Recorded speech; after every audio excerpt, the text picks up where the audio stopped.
is Mrs. Jackman from Middle Country Public Library, and I'm here in front of Museum Corner to bring you the program on Kabishibai Storytelling. So Kamishibai is also known as paper theater, and it evolved from a form of street storytelling that was popular throughout Japan from the 1920s to the 1950s. And Kabishibai men would bring stories to children on a bicycle. Each Kamishibai man also was a candy seller. Bicycle riding, he would go from neighborhood to neighborhood to tell stories to the children. And he would loudly strike together two wooden clappers called hiroshigi in order to get all the children to come to listen to his stories. The sound was a signal for children to gather around for the exciting story and some candy snacks.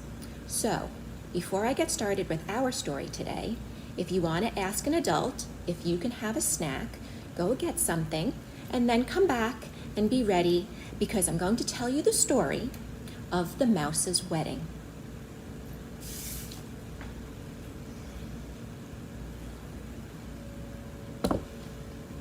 Here's my Kamishibai theater, just like the Kamishibai man would bring to the neighborhoods. Get ready for your story.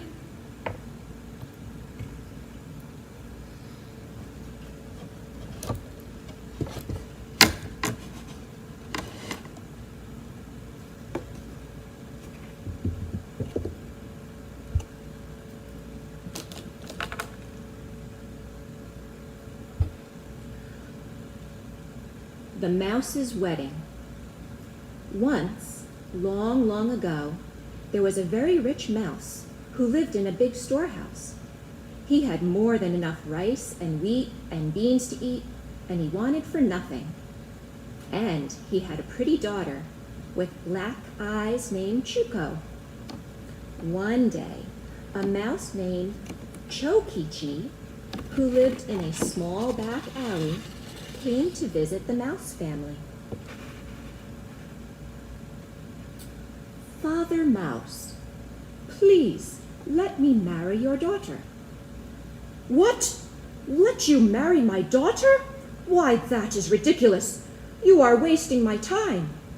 She is going to marry the mightiest creature in the world, not a mouse. Oh, but Father Mouse, I work very hard. I'll hear nothing of it. Be on your way. When Kuchichi left, Father Mouse quickly changed into his best kimono. Why, I'll never let Kuchichi marry my precious daughter.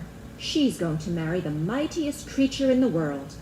And we all know that the mightiest creature in the world is Mr. Sun. Don't we, Mother Mouse? Why, of course. Everyone knows he is the mightiest. If he weren't here, the world would be in darkness. That's right. I'm off to see Mr. Sun. I'll be back soon. So, Father Mouse went out. Good day, Mr. Sun. I came to talk to you about something. I want my daughter to marry the mightiest creature in the world. Since you alone have the power to bring light to our world, I would like you to marry her. Oh, marry your daughter, you say, See the cloud coming this way. He is the mightiest creature in the world. Really? Why? Well, you see, when I am covered by Mr. Cloud, I cannot shine, and the world becomes as dark as if it were covered by a thick blanket. I see, says Father Mouse. Then I must go and talk to Mr. Cloud. Mr. Cloud, may I have a word with you? What would you like, Father Mouse? Well, you see, Mr. Cloud, I have a daughter, Chuko, and she is very precious to me. I want her to marry the mightiest creature in the world. Mr. Sun has suggested you. Please let her be your bride." "Oh, thank you, Father Mouse. I appreciate the honor, but there is someone in the world mightier than I, you know." "Is that possible? Now, who could that be?" asked Mr. Mouse. "Look, he is blowing over this way now. Don't you feel it?" Mr. Wind. Father Mouse was surprised to see that Mr. Cloud was being pushed so easily in all directions. "Wait, Mr. Cloud, you're moving away from me. Don't go." "I can't help it," said Mr. Cloud. "The wind is too strong. You see, he is the mightiest creature in the world." "Really? Even mightier than you?" "Yes. Can't you see how easily he's blowing me away? Goodbye, Father Mouse."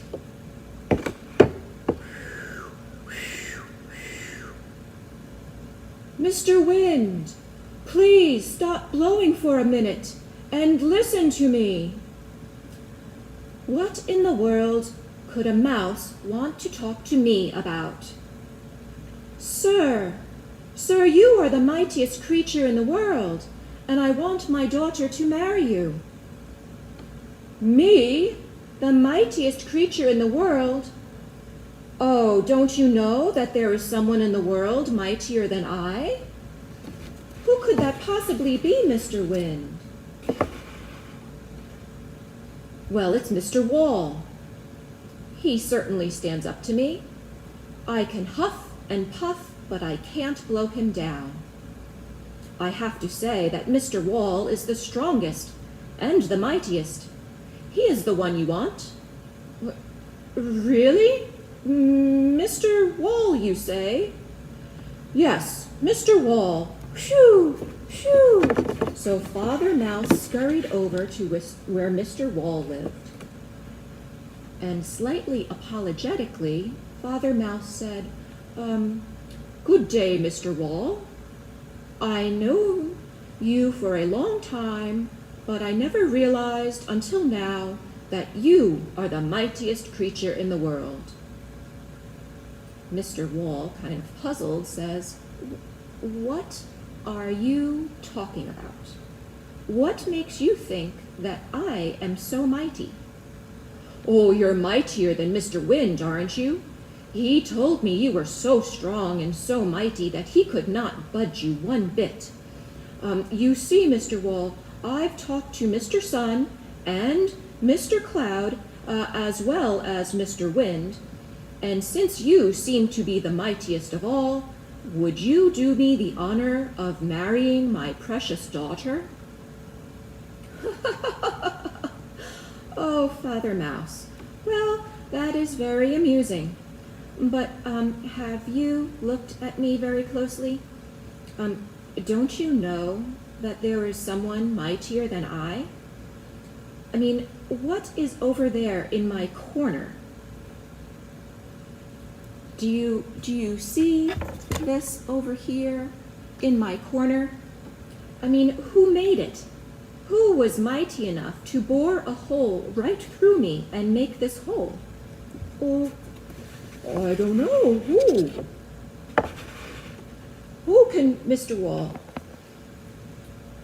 Who can chew a big hole in me and then walk right in? Why, only a mouse like you. So truly, you mice are the mightiest and the strongest." Well, Mr. Father Mouse almost fell over in surprise. And today is the wedding day of Kuchiki and Choku. Chukichi is dressed in formal clothes, and Choku is wearing a bride's headdress and a beautiful kimono. They exchange special cups of rice wine in the wedding ceremony. Father Mouse and Mother Mouse are very happy and squeak delight. After all, the mighty mouse was the best bridegroom for their daughter. The end.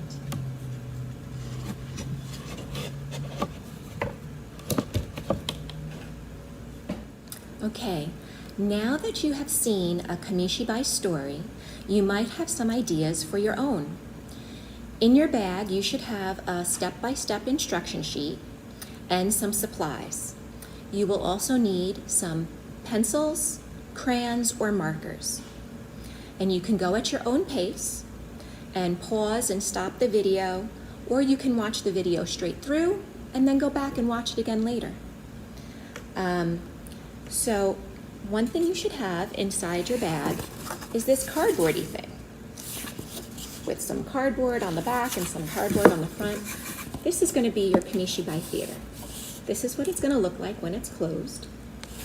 And then you can open it to show your story to people. This is the back side that's going to be to you. So get your markers out or your crayons and do some drawing. Maybe you just wanted to have some fancy lines across, some fancy lines going down. Maybe you want to pretend it's got like a little knob on it, like the wooden one that you saw me use. I'm going to try and do this way.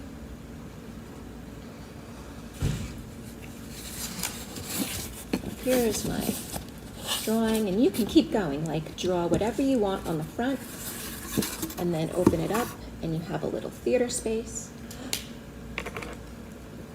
I just thought of something I think would be really cute. Maybe you want your theater space to have red curtains coming down on either side. So you could draw some like wiggly lines. You could color it in. There's one side of my curtains coming down. Draw some on the other side to match. You know, like if you went to the movie theater or to see a show and they have curtains on either side of the theater. Now I've made my Kamishibai Storytelling theater a little bit fancier because it has curtains on either side. How does that look? So you can keep going and keep drawing whatever you'd like. You can draw geometric designs, shapes, lines. You could draw flowers and leaves and trees. You could draw rocket ships and aliens, whatever you would like, because this is yours. Also in your bag, you should have some cards. They're lined on one side. This is going to be the side that we do our story on. And they're blank on the other side. This is going to be the side that you draw your picture on. So it's helpful to write just like one line of your story on each card. So I'm going to show you what I did. I'm going to put my little cards in here.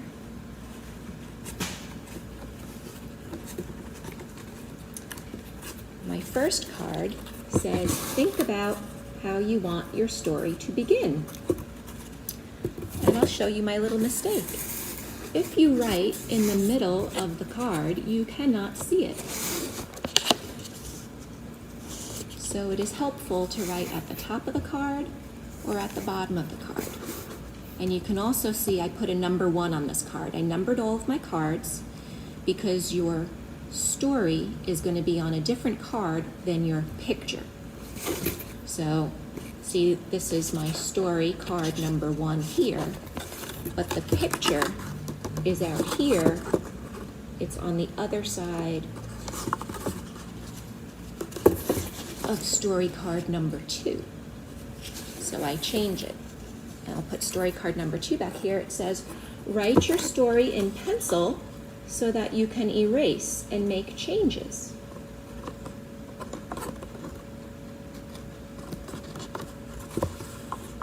Now I'm going to pull up story card number 3 so you can see the picture that I put on the front of number 4, but it goes with the words for number 3, which says, put your writing up high and in the middle of the card so that it's easy to read. I'm going to pull up this one, which is number 4, and it says, add some details to your story to describe the setting. So the number 4 card goes with the picture on the front of the number 5 card. So write out your story first. Do the whole story from beginning to end and number all your cards. And then you can start with the pictures after that.